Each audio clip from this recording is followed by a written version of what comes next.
దశావతారాలలో నిజానికి చాలా గొప్ప అవతారంగా ప్రస్తుతింపబడినటువంటి అవతారం ఏది అంటే శ్రీకృష్ణ అవతారమే.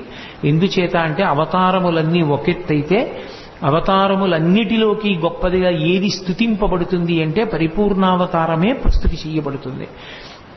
ఎందుచేత అన్నదానికి నేను మీతో మొన్న మనవి చేశాను. పరిపూర్ణావతారమునందు సమస్తము కూడా లీనమవుతాయి. ఆ అవతారంలోకి అన్నీ కృష్ణ పరమాత్మలోకి వెళ్ళిపోతాయి. అందుకే అన్ని మాటలు విశ్వరూపం చూపిస్తాడు. అసలు కృష్ణ పరమాత్మ యొక్క ఆవిర్భావమే చాలా ఆశ్చర్యకరం. మిగిలిన అవతారాలలో పుట్టిన తరువాత లీలలుంటాయి. కానీ శ్రీకృష్ణ పరమాత్మ అవతారంలో అసలు ఆయన పుట్టడమే ఒక లీల. లీల అన్న మాటని కొంచెం జాగ్రత్తగా అర్థం చేసుకోవాలి. లీల అంటే కర్మ చేయడం వల్ల వచ్చినటువంటి ఫలితాన్ని అనుభవించడం కోసం వచ్చినటువంటి ఒక సంఘటన కాదు. పరమేశ్వరుడు